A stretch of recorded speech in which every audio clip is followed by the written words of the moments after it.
धीरं कृतकृत्यं चडुलं स्फुटतर निपुणं कर्मम् पाडामि नाडिं कावल संगीतं നേടാം നന്മതൻ സ്നേഹം സന്തോഷം തേടാമെന്നെന്നും ശാന്തിയും സന്ദേശം ചേരാം നേരിന്റെ ലോകം കണ്ടെത്താൻ സത്യം പാലിക്കാൻ നിത്യം രക്ഷിക്കാൻ നിൽക്കുമ്പോൾ മൃദുഭാവം ദൃഢകൃത്യം ഇത് സേന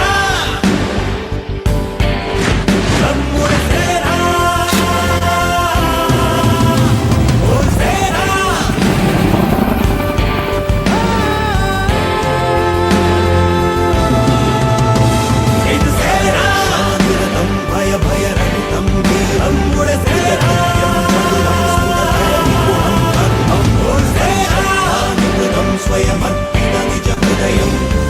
കഠിനം ചലനം മൃദുമൃദുരം പ്രിയവചനം ഞങ്ങൾക്കും നിങ്ങളാശ്രയം എന്നെന്നും നൽകും സാന്ത്വനം വഴികാട്ടുവാൻ ജനമൈത്രിയായി കയ്യെത്തും ദൂരത്തെ സേന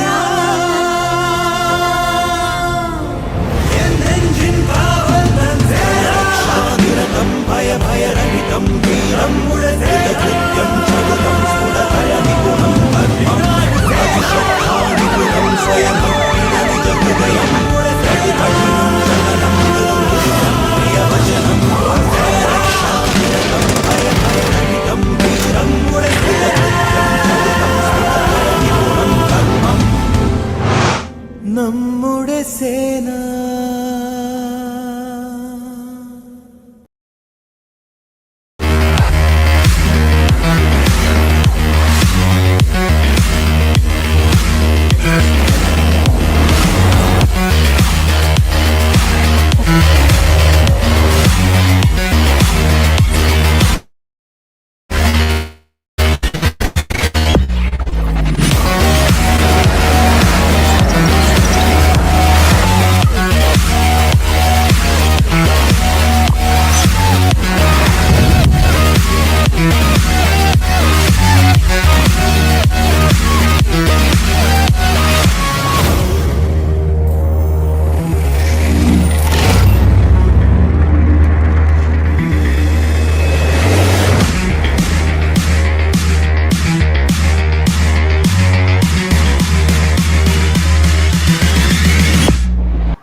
Hey all, hello and welcome to all joining us here today. I'm Meera J. David, a member of the organizing team here at Hackpy 2021.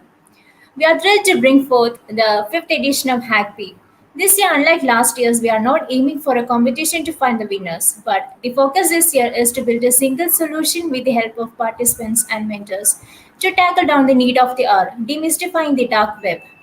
So, before we begin, I would like to take this opportunity to thank our pillars of support.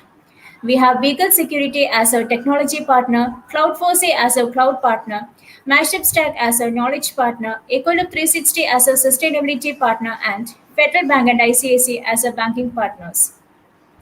Our community partners include ICMAC, AWAS, VCS India Affiliate, ASRG, ISAGA Trivandrum Chapter, Nalcon, GTKTFG, and AWS UG Kochi. We would also like to thank our partners, Be Safe and Be Console. Thank you all for the support shown in organizing Hackpy. So today we have our 6th live Tech Talk and we have with us Mr. Sreenath Sasikumar. Sreenath is a founder and a CEO of Mashupstack, a knowledge partner for Hackpy 2021.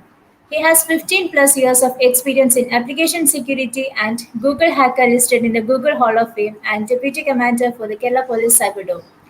He volunteers as an AMO editor with the Mozilla Firefox, reviewing code and developing add-ons.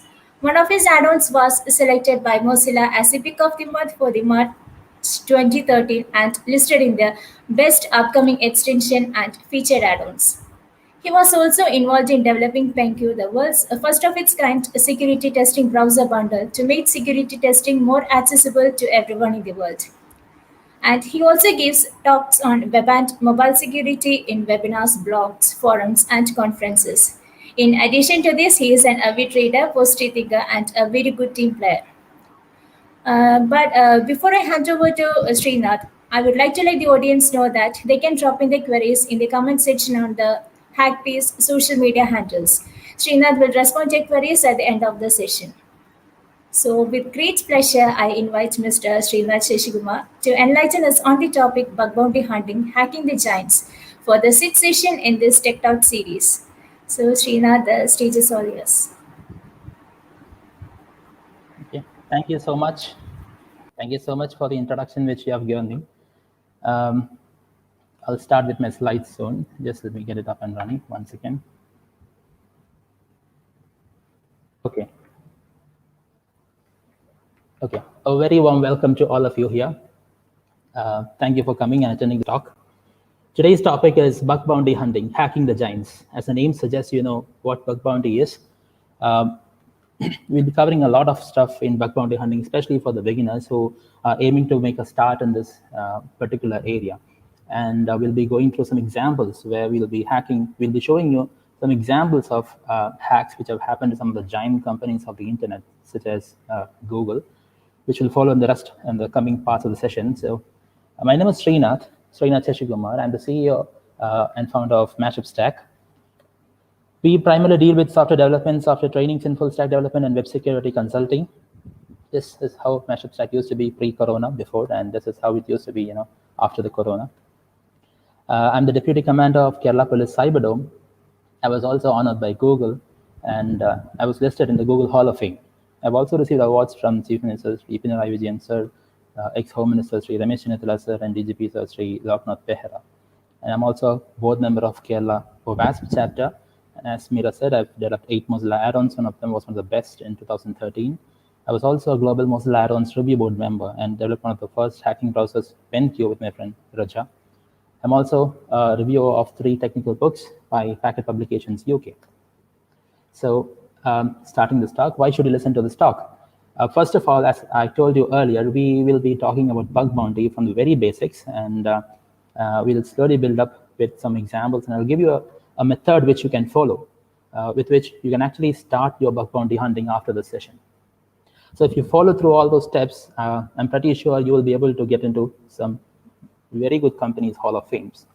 My students have already been hacked into, they've already hacked into Google, Facebook, Amazon, Yahoo, Twitter, Microsoft, almost all the giant companies already. So it's that technique I'll be explaining to you in this talk. So if you listen carefully, I'm pretty much sure you'll also be able to start your, bug bounty hunting process, and slowly in a matter of months, hopefully you'll be ending up, hacking Google or Facebook. Some of the students are also World 50 hackers, and they have ranked in the world too in the hacking competitions worldwide as well.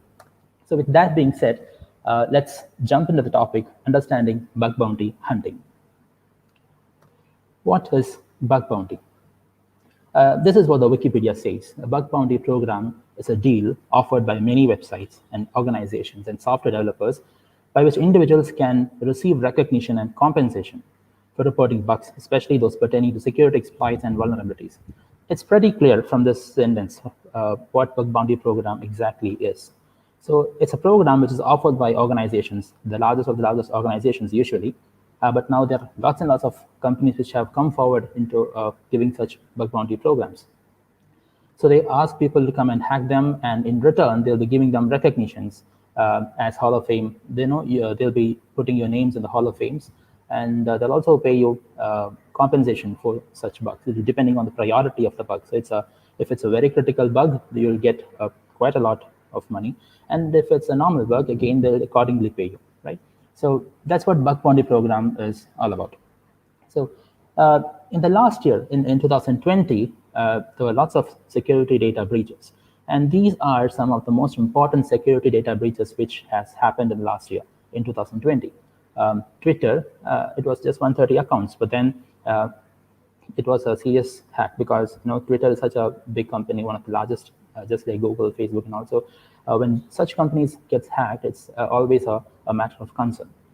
Zoom was hacked, Unacademy, Big Basket, Nintendo, Marriott, MGM Grant, EasyJet. So these are some of the top 10 companies, top 10 data breaches. But then there were lots and lots of hacks in the year 2020.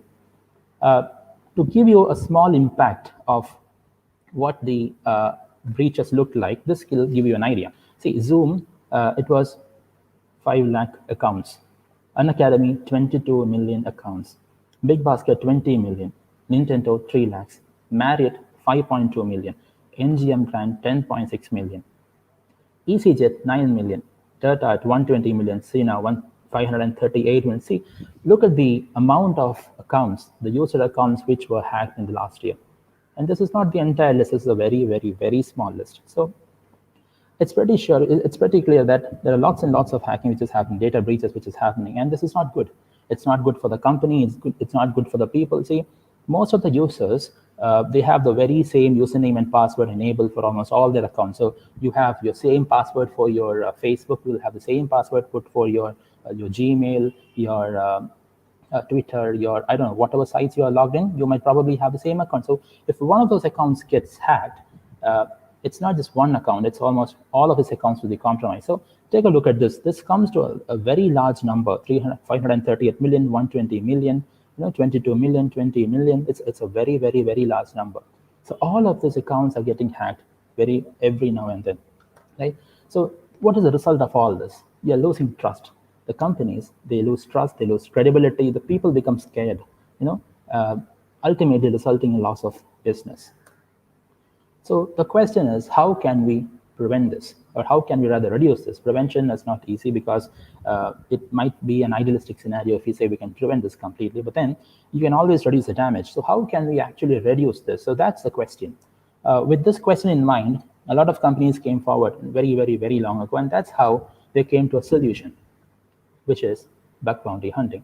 So what does the companies do in bug bounty hunting? They ask the security specialists, all those evangelists who are there for web security, all those passionate people out there who really want to make a difference, securing applications out there in the world. They ask those people to come forward and hack them. But the difference is, if you find a security vulnerability, you should not go public. I mean, you should not be letting it out, public in the Twitter accounts or in your Facebook accounts. No, that's not what you should do. You should be responsibly disclosing them to the companies. So in which case, they can actually find those bugs and fix it before a black hat hacker comes forward, finds it, and then makes advantage of it. So that is what bug bounty hunting is all about. And this is one of the main solutions. You can call it as a crowdsourced security testing, where you have an application to be tested, and you're calling out to the entire people of the world, entire security, the specialists of the world, to come forward and help them secure applications. And in return, they'll be rewarded. So it actually improves the quality of the software quite a bit. And it has shown that a lot of companies have been preferring this. I'll show you that in the coming slides. So the very first bug bounty, it was in 1983. That was very, very, very long ago. That's when a person who created versatile real-time executive operating system, that's the name of the OS, he offered a Volkswagen Beetle, which is also known as a bug, to anyone who found a bug. So that was the first bug bounty program. But then for over a decade, it wasn't quite active, and it was in 1995 that Netscape came forward with this. This was an interesting thing. When Netscape created a browser, and it was very popular at that time, they came forward with a bug bounty program. They came forward actually asking the employees to start finding bugs in the software, security bugs. So they were telling them, you can do whatever you want, but then you have to find the bugs. And then what happened is, it was not just the employees, it was also the passionate people who were passionate about Netscape. They were also helping in create bug fixes and reporting problems in the support forums. And that's when the idea struck that, okay, why can't we make this in a bigger manner? Why can't we take this forward in a larger sense? And then he took that idea to the company management, and that's when the bug bounty program started. In 1995, the first popular bug bounty program by Netscape came into effect. And since then, we have been having a lot of growth, a tremendous growth in the number of companies which have been participating in the bug bounty programs. And why would that be? The only reason is because it offers extreme quality for the software. So imagine this, every company, a startup, a small company, a medium company, a big company, most of these companies, they have focus in different areas. They have focus in their marketing side, they have focus in their sales, they have focus in the growth, funding, employee hiring, I don't know, all the different areas. But almost all the times, one of those important things which gets forgotten is web security until they are hacked. So when they're hacked, and that's when they realize, oh, I should have given more priority to this security testing. Because they're hacked and because they lose reputation, they lose their credibility, and they lose money. And that's when they realize in the hard way that security is important. So which is why as companies becomes bigger and bigger, they tend to secure their products even more. They give more priority. So what's the easiest way to get security implemented in the software?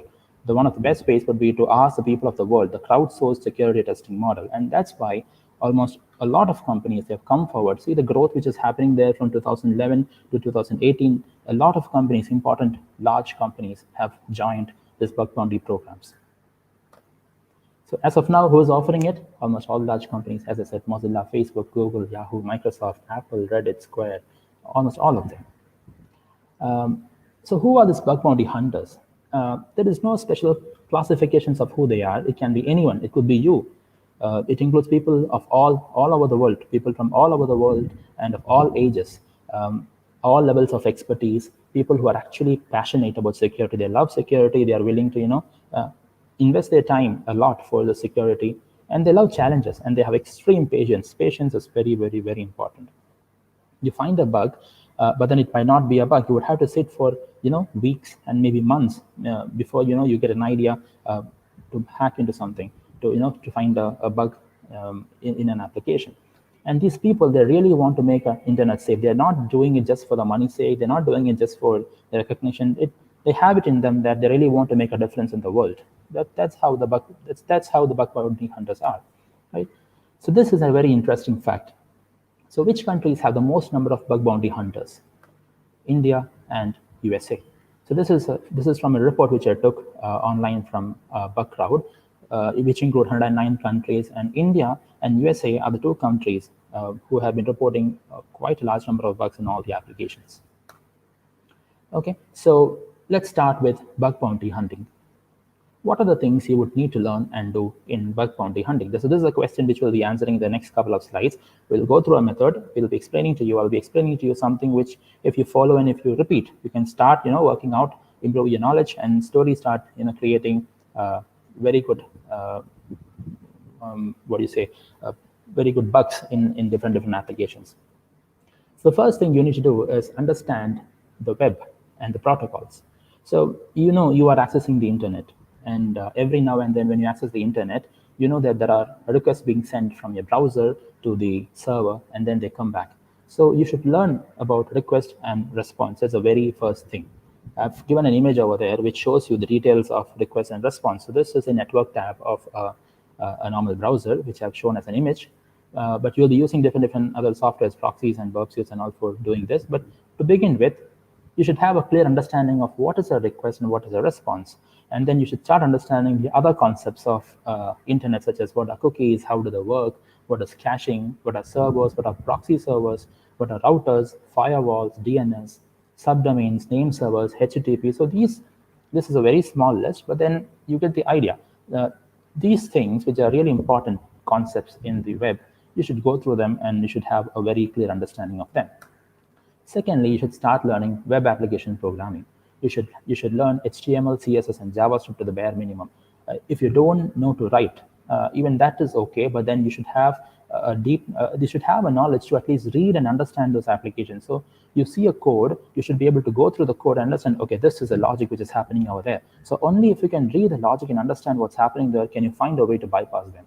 So the real purpose is not to write the code, but the real purpose is to find a way to understand the logic, what's happening inside the code, and then find a way to bypass it, right? And then you have the SQL. You need to understand what are databases and how they work. I've written SQL over there, but then it's not just SQL. These days, NoSQL is also very important, like MongoDB, Elasticsearch, Redis, and also it's important that you learn databases in general, SQL and NoSQL. So that's about web programming. And then you should start using a lot of tools. See, as we always say, you can make something faster if you're using a tool. If you're doing it manually, it will take a very, very, very long time. So there are lots and lots of tools which are available online. There are different websites where you can go and get them, especially GitHub. So GitHub should be your friend. you find anything, you need anything, you go to GitHub, find a small software which will work for you, download it, and then start using it. Almost all the softwares which you download from the GitHub would be having a manual in them, so you can read them and you can understand how to use them, what are different parameters you should be giving in order for that to work. So you can make GitHub your friend and download applications, download softwares and use from the GitHub. The next thing, this is not really required for a fresher or a noob which is getting into the bug bounty hunting process, but then it's always advantage for you if you learn Python. Python is very, very, very good. You should love Python. With Python, you will be able to automate a lot of stuff, a lot of things which you normally do, with a lot of things which it's actually difficult for you to do manually as well. You can automate that with Python. And these days, the competition in bug bounty hunting is too much, and you should have your own ways and your own ideas implemented using Python. So it's automation is the key to creating, finding out bugs easily. So it's good if you learn Python. Shell script is also okay, but then there are limitations to shell script. So it's always better if you know Python, and it's too easy to learn it. So with that, so this is what I was telling. The most important thing. So you understand the web first, then you understand the programming part, then you start using tools, different tools. So again, in the tools, you could use Kali Linux, you could use different, Backbox or Samurai kind of OSs. That's okay. But the easiest way would be to download small tools from the GitHub and use them from your Linux box or your from your Windows, right? And then you automate with Python. So are these enough? Not really. This is not enough. You need to get real experience. So how do you get the experience? So for the experience part, you should start practicing things. Practice, practice, practice. So there are two things which you can do to practice. The first thing is you should start practicing them on an application, a vulnerable application. So this is the most important part. When you're starting to learn web security, it's very important, and you should keep in mind that you should not be trying this out on any of the live softwares out there. You should not be sending a request, unwanted request, any kind of tampered request to any websites which are live as of now within India or even abroad. That's not the right way to do it. So what you should do is you should have an isolated environment for yourself. You should download applications which are already vulnerable, and you should practice in them. One such application is DVWA, which you can download and use. The second way which you can build your practice is by playing CTF. CTF is capture the flag. So there are games which you can play in different levels where you proceed as you find answers to the questions which are provided over there. And that's a very interesting process also. And that makes you very, very, very good in this particular area. So practice. Then after that, the next step would be to register in some bug bounty sites and start doing things. So these two examples which are given there on the right side, Bugcrowd and HackerOne. Those are two good sites where you can register and start your bug bounty hunting process. I've given an example. I've given a small image of Bugcrowd. So that is Bugcrowd, but you could also log in HackerOne as well. They're the most popular websites when it comes to bug bounty hunting. Okay. And this is also not enough. You would actually need a very good mentor also. So the question is, where would I get a good mentor? This is the answer: Hacktivity and Google. So to those people who are seeing Hacktivity for the first time, you would not understand what it is. Let me explain it to you. See, this is Hacktivity. So if you log into HackerOne, HackerOne is one of the best sites for bug bounty hunting. So if you log into HackerOne, there's a link over there called Hacktivity where you can go and start reading the bug reports. So this is how it works. Different people who log into HackerOne, they find different bugs. And all those bugs, not all of them, most of those bugs which they find, all the sensitive information will be removed, and then they will be disclosed here. And that will act as a repository. That will act as a place where you can start learning stuff. So this should be your single, most important place of learning. This is absolutely good, absolutely, a great resource for learning stuff, which you would otherwise not get, because this includes the experience of people. So you open this up, you see what are the comments over there, you go through them, and then you get the experience which those people have actually gone through. And that is too valuable, right? So let me tell you how this works.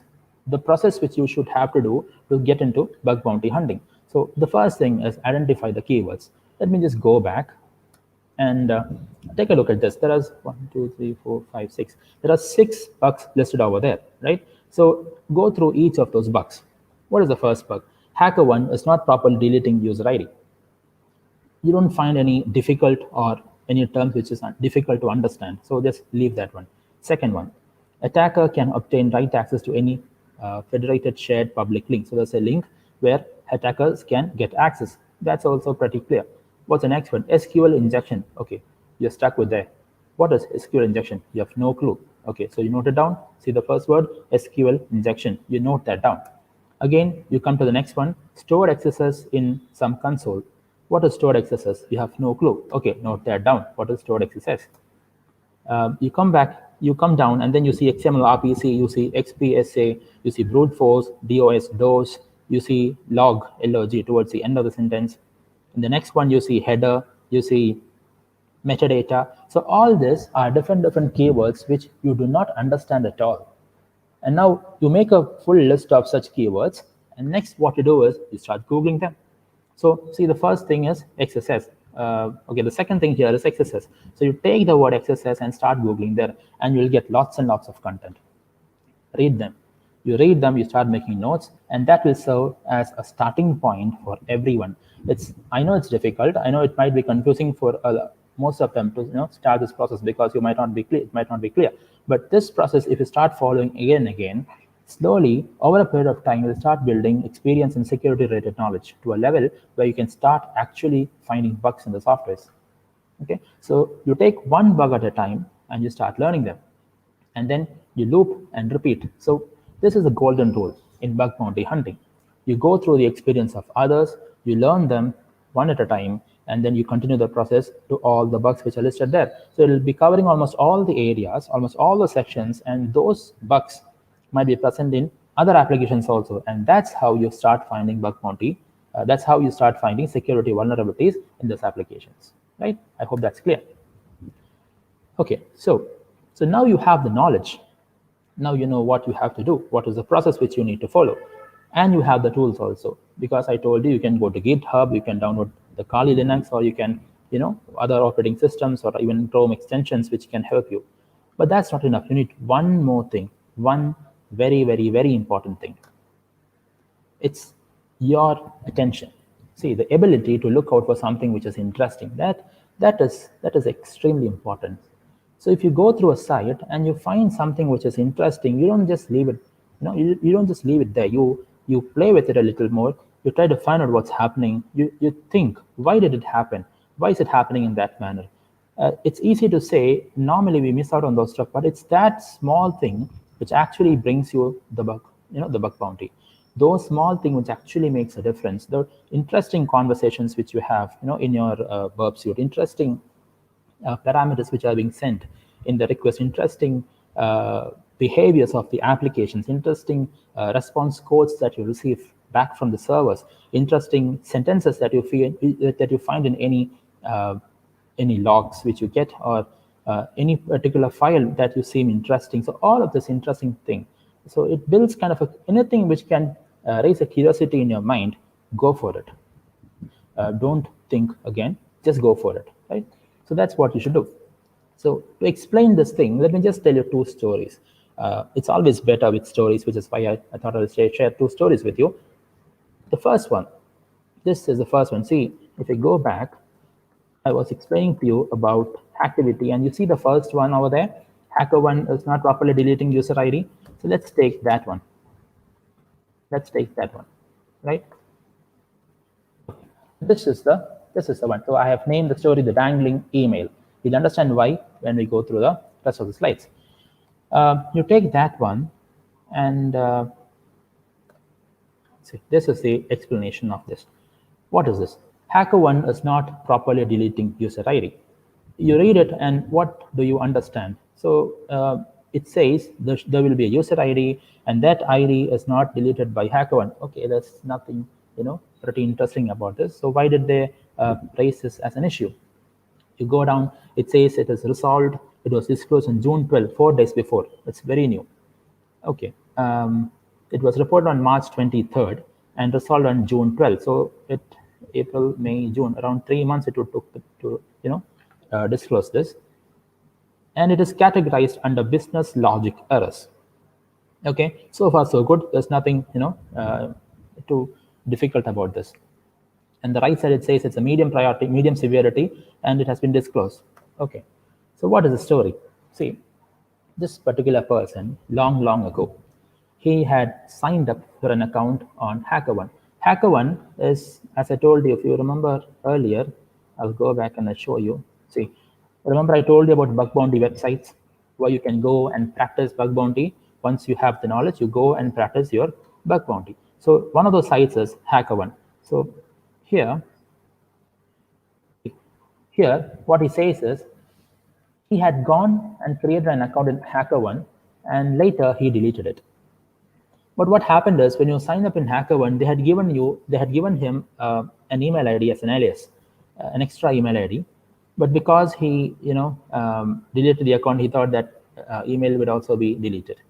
But then what happened is later, after a while, he signed up on another site for bug testing. Okay, he was doing some sort of a testing in some other website where he gave this particular email ID, and to his surprise, he received an email.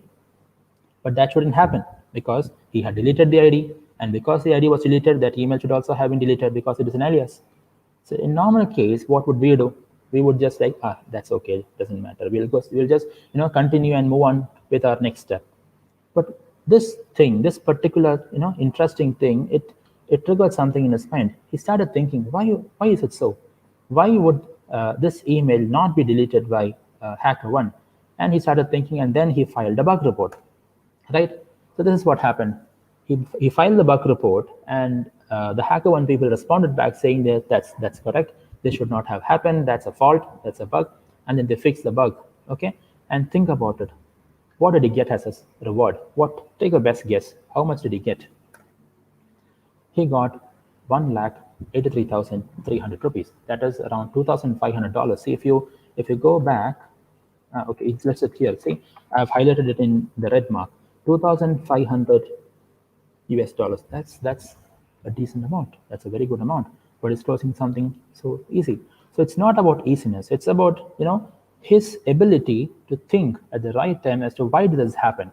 So most of the people will be thinking, okay, I cannot get into bug bounty because I don't know security too much. I cannot get into bug bounty hunting because I'm not too good in programming, or I don't know Python. But that's not always the case. There are bugs. I know it is important that you should know all this, yes. But there are cases where you can find security bugs even if you are not too technical, even if you are not extremely well versed in using tools or the Kali Linux. That is also possible. This is one such example, right? Okay. So the next story, that is one story. The second story is another interesting story. It's much interesting story of how Google was hacked. So that particular story is available as a write-up in Medium. In this particular link, it is available. We'll be discussing that particular story, which will give you a very good example as to how you should go about thinking. Okay, the thought process which should go through your mind. So this is the bug: bypassing Google authentication to access their internal admin panels. And this bug was found out by Vishnu Prasad, PhD. Vishnu Prasad is he's a person who has hacked into Google, Yahoo, Amazon, Zoho, Twitter, Facebook, and almost all the large companies. So imagine the impact of this particular bug. See, what does it say? It says bypassing Google's authentication. So Google has built authentication, your Gmail. So anyone can't come, if you have to go into a Gmail, there's a login page which will be displayed, and then you should enter your email and your password, and only then can you access your emails. So there's an authentication process for your Gmail. There's an authentication for your Facebook. So similarly, almost all the application, they will be having authentications. But what if you can bypass that? And the worst case, what if you can bypass that and you are accessing not the user accounts, you are accessing the direct internal admin panels? That is a very scary scenario, right? So that's what we'll be discussing here. So this is how the story starts. As usual, he was searching for new bugs in Google. So Vishnu is a person who, always, he's always finding out different bugs in all the different applications. He's always, searching out for new bugs, different kinds of bugs.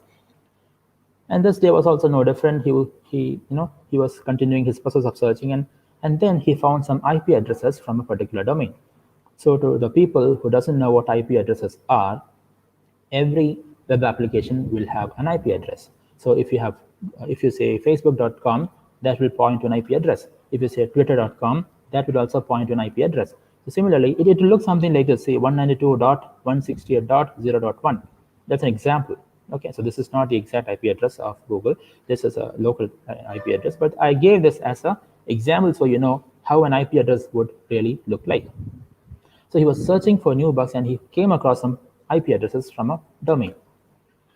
And he did some recon work and he could understand that these were Google's internal IP addresses. Okay, so a company like Google, it doesn't have just one address, one IP address. It has lots and lots of IP addresses. They have lots and lots of products, internal applications. So these IP addresses which he got were Google's internal IP addresses.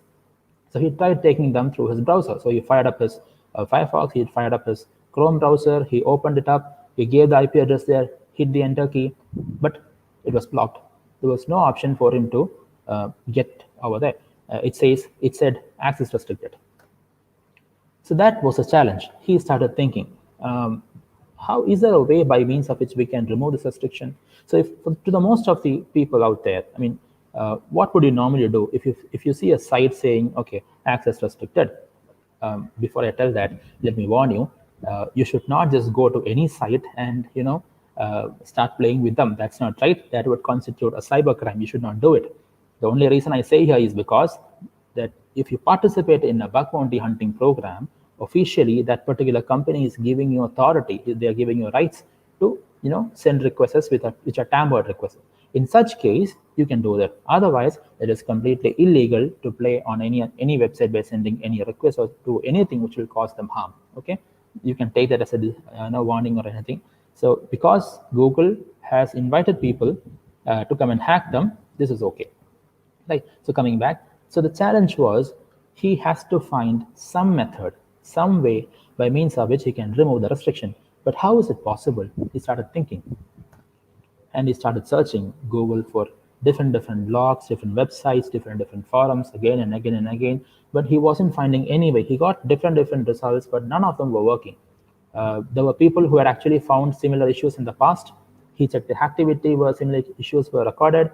Some of the methods which he tried, it wasn't working. Some of the things which he tried, Google had already fixed them. So there was no way to get across this. Okay, he kept trying for a very long time. And then it happened. The current went off. There was no power. This power supply went off. There was no electricity, right? So it just made the thing worse. He was sitting there for a very long time trying to, find something, and then there was no current. But he was not ready to quit. He didn't stop there. So what did he do? He took out his mobile phone and he started searching again in Google. So he was searching in Google using his mobile phones.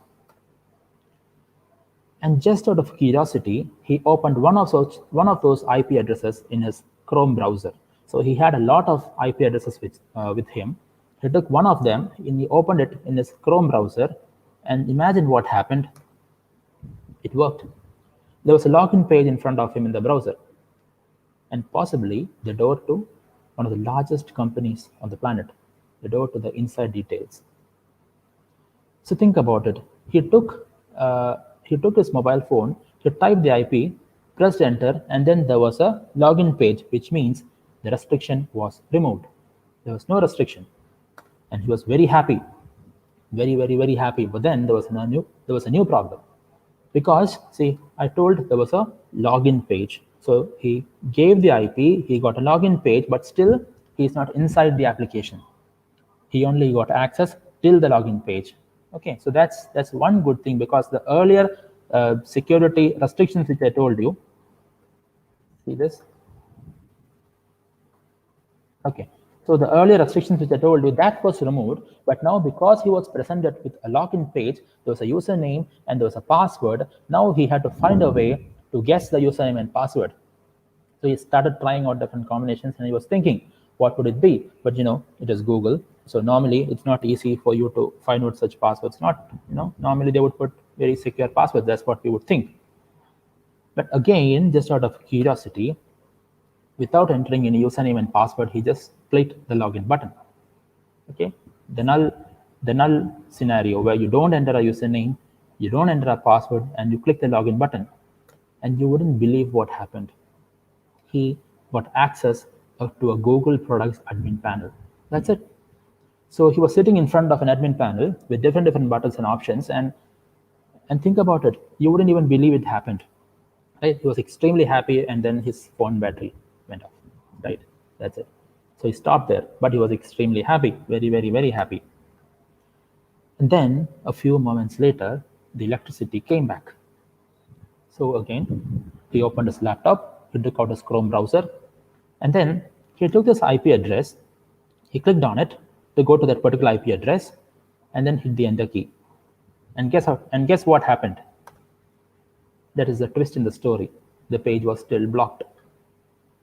And then that kept thinking, why would that happen? It was working fine until now. Maybe they blocked them again. Is that why? Maybe they found out when a request came there, they found out a page which was not accessible, was accessed by someone. So maybe the automatic system locked them out. That's a possibility, correct? So he started thinking scenarios. So that he was confused. He was very confused. So he took his mobile phone again, and he gave the IP address, and it works. So which means it works in his mobile phone, but it doesn't work in his desktop. In his laptop. So he tries out again and again, but the same scenario persists. And it's confusing. He doesn't understand why is it happening, because he's trying it out in the same browser, Chrome browser. He's trying it out from the same IP address. There's no difference. So are they differentiating by means of the user agent? Are they differentiating by means of the operating system? User agent is not possible. Maybe the operating system. So there are different thoughts which would go into the mind, right? And then the mystery revealed itself. The answer was he had turned on the Google data saver in his mobile phone. So the Google data server will go through another proxy. So it was that proxy which was accessing Google, and it was because of that reason he was getting access into the internal pages, right? So that was clear that because he tried this from his laptop also. He added Google data saver into his laptop, and he tried from his Chrome browser, and now it worked.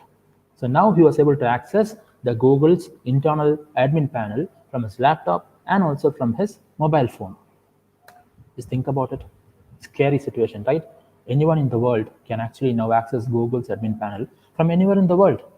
That's such a scary scenario, it's the worst that can happen actually.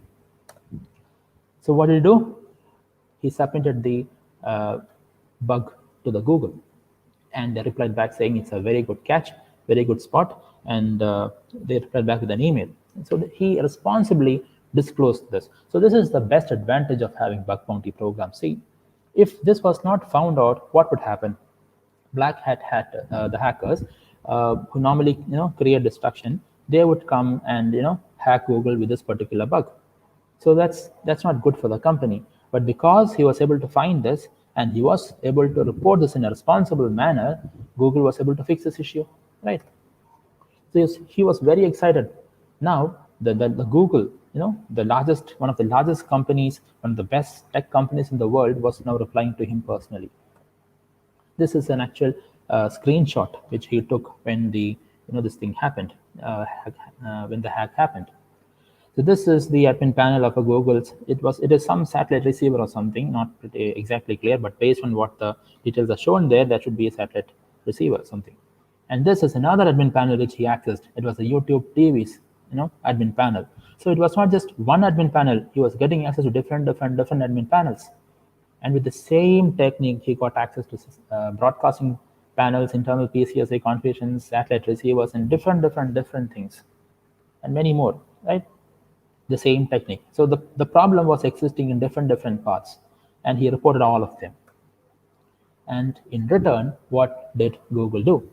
Google added him to the Google Hall of Fame. So adding a person to a Google Hall of Fame, it is a thing which very selected few people in the world get. So that was great. So he was added to the Google Hall of Fame, and not just that, he was given 8 lakh rupees by Google. That's a good achievement. It's a very good achievement, right? So this is the email which he got back from Google saying Thanks for reporting this bug. And as part of the Google vulnerability program, the panel has decided to issue a reward of 8 lakh rupees. And so this is the email which he got in return from Google. So the point which I was trying to tell here across is, the point which I was trying to tell you is, the knowledge and the tools can help you a lot. That is important. Yes, you should know that the knowledge, without the security knowledge, it's difficult. And the tools are also very, very, very important. But it's not really important unless you start thinking in that particular manner. You have to train your thoughts to think in this particular manner. You can call it lateral thinking, you can call it whatever you want, give any fancy name. But the point is, you should train your mind to think, why did that happen, or why didn't it happen?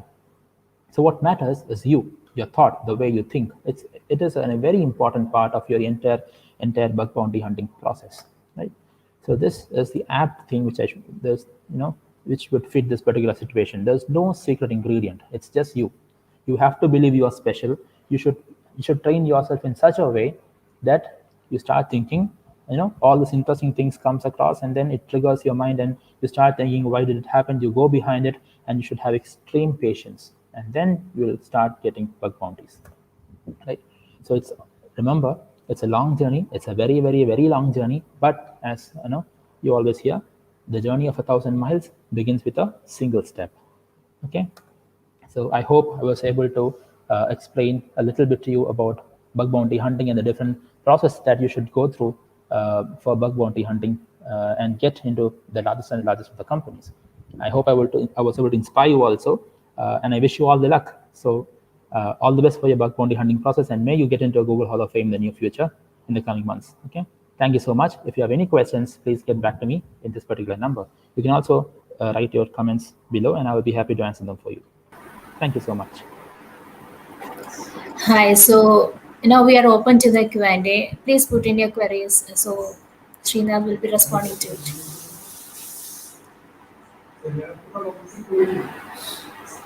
It's from Sunny Chopra. Sir, why people prefer web pen test for bug bounty over Android bug bounty?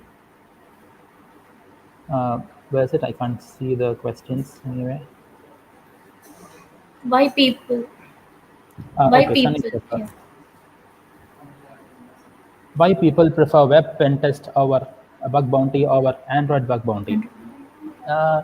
It's basically a personal choice of the people. So it's basically a personal choice of the people, and I guess more bug bounties are in the web arena. So maybe that's one of the reasons why it is so. Another reason is, even if it is Android, see, how does the Android work? Android basically works by an API which gets data from the server. So it's true that the app will have issues at the front end, but then again, server-side problems, it is somewhat similar to what your web bug bounty is. So maybe because the options are more for the site, that's why people prefer that.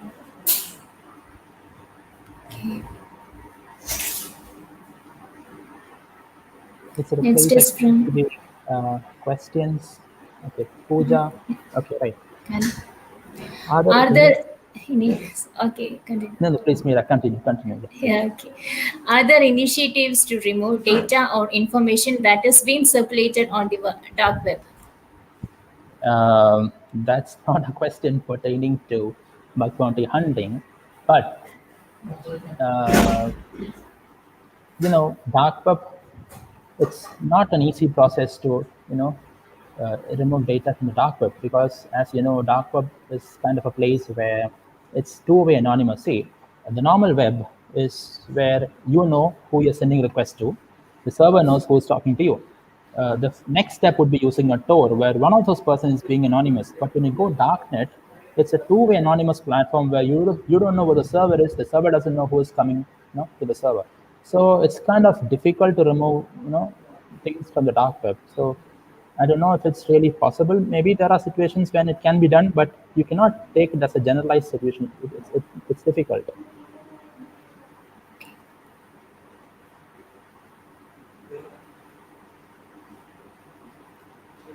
Next is from Malavika Anandakumar. How do I get started with bug bounty hunting? How can I improve my skills?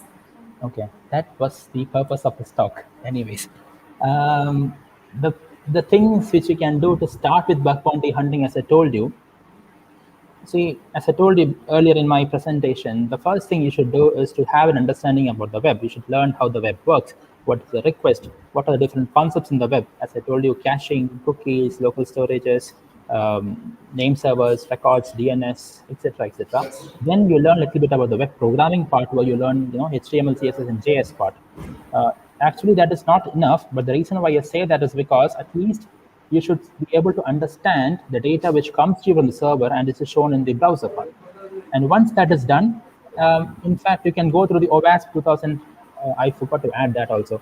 You can go through the OWASP documents where OWASP top 10 will be listed in detail over there. But you can go through that again when you start using activity, as I told you earlier. So this process will help you get started with bug bounty programs. But it'll take a long time, but it's actually worth doing it if you're really interested into getting into this part.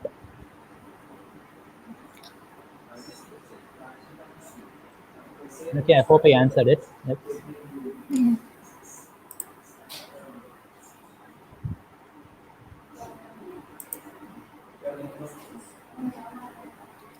Next is from Shellboy. Introduce us some good tools for bug bounty hunting. There are plenty of them available on the internet. The first thing, Burp Suite. A Burp Suite alone would be helpful. If you ask me what is the one single thing you need for bug bounty hunting, it's Burp Suite.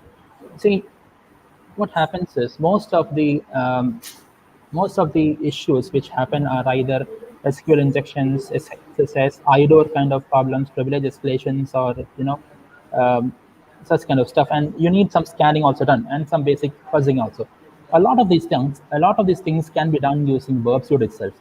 And again, there are certain things which you cannot. For example, you would need tools like a sublister where you have to find out subdomains and all. But otherwise, a lot of things can be done with Burp Suite. So I guess the best thing for you to start would be to start using the community version of Burp Suite.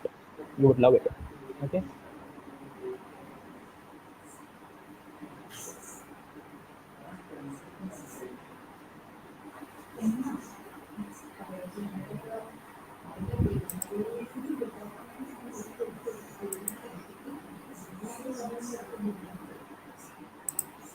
I see a lot of comments over here. It's nice to see a lot of comments. It's very motivating for me too.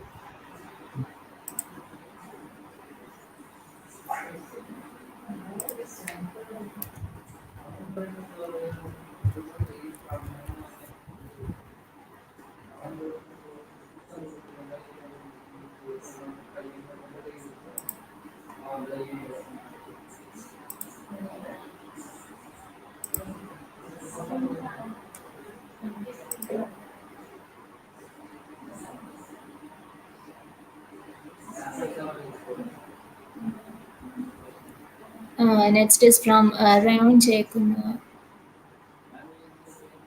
Hello, sir. What would you suggest? Python. Okay, so what would you suggest? Python. Python. What question? I didn't understand the question clearly. Um, did you mean to say why would you suggest Python? Maybe. Okay, I don't know. When I was talking about the automation part, I was talking to you about automating different things using. Right. Hello. Okay. Okay. Yes, completed. Hello, sir. What would you suggest? Python or C sharp? What does it matter? Any scripting language would actually be enough for doing this, which is why I told you can do the same thing using Ruby, you can do the same thing using Python or a shell script or whatever. That is your personal choice. But the reason is Python has a lot of capabilities and it's quite easy for you to learn as well. There are lots of materials available for Python, and you can integrate this also with a lot of different things. So that is why Python might be one of the best option for you. Again, when you go into the network pen testing side and all, Python, it is very helpful for you if you are using Python. So I would, it's a personal decision again, but then I would really suggest Python. But it's always a choice.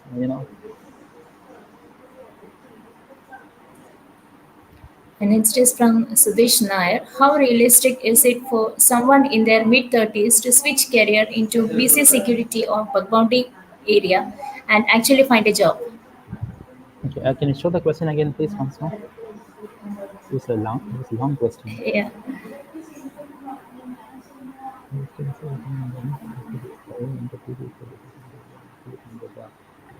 Okay.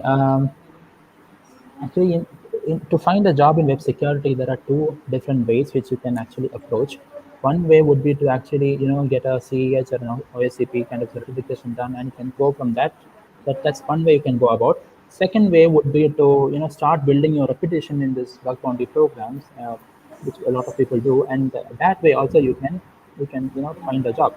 Uh, but as you said, in the person in the mid 30s, the problem would be companies might find it a little bit difficult into accepting the fact that you would want to switch the career. In which case, you should have either an extremely good profile to show them, or an extremely good skill set. In which case, it might be possible, right?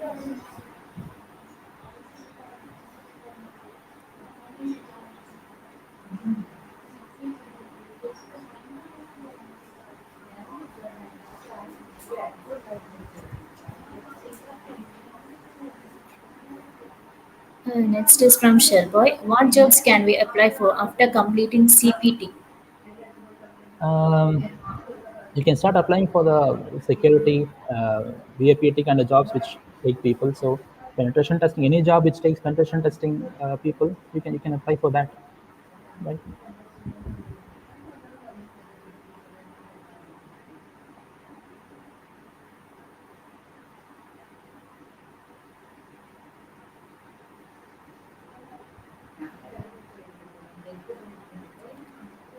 Next is from Ram Jayakumar. Is it good to learn multiple language at once?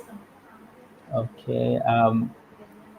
Would there be a purpose in learning multiple language? Then yes. For example, if you are using Python, you can do a lot of stuff with Python. But if you really want to make a Android application, it wouldn't be possible. So in that case, you would have to learn a Kotlin or Java, or maybe you would go with a Angular kind of a hybrid approach where you would have to learn another language. But otherwise, which I don't know if it's really required to learn another extra language if a single language serves the purpose. But it's always good if you learn extra language. I'm not saying you should not do that. And to make it easy for you, if you learn one language, the learning other language wouldn't be too difficult also.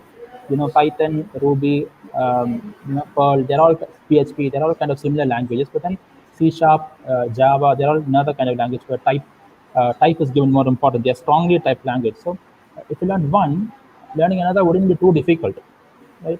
But unless you have a purpose, I wouldn't see the reason why would you want to learn another language. Next question from Sherboy. What's the difference between an ethical hacker and a penetration tester? And that would really depend on the purpose with which you're doing it, right? An ethical hacker is doing it for ethical reasons. Pen tester can be an ethical one or a non-ethical one. Pen tester usually, they go about securing the networks. See, it's more like both are kind of similar. I wouldn't say they are too difficult. They are too different. But pen testers' role would be to find any one loophole and get into the system somehow. All they have to do is get to the system. That's it. So to prove the system is not secure. Ethical hacker also does the same thing. I wouldn't say, but then ethical hacker can also be someone who's just finding bugs and reporting them. He might not be actually exploiting and getting into the system. That's also possible. That's my take on it. There are different viewpoints again.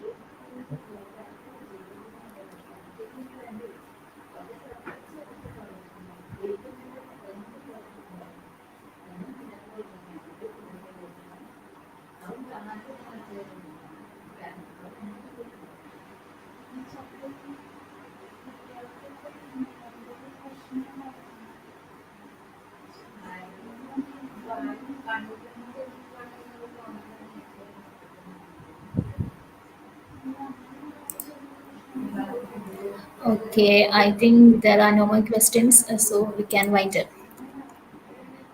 Yeah. So that was a very interesting talk, Sreenath, and we have received a lot of information this evening on how wisely we can use the bug bounty tricks. And also, we are very grateful for your expertise and also your ideas. So, on behalf of Hackpay, I extend our sincere thanks to you for being with us today. And thanks to all who tuned in today. And if you have any additional queries, I think he is open through his social media handles, so you can reach out to him. And also, the Tech Talks will be continued with more exciting topics. So please tune into our social media handles for more details. See you all again. Stay safe. Thank you.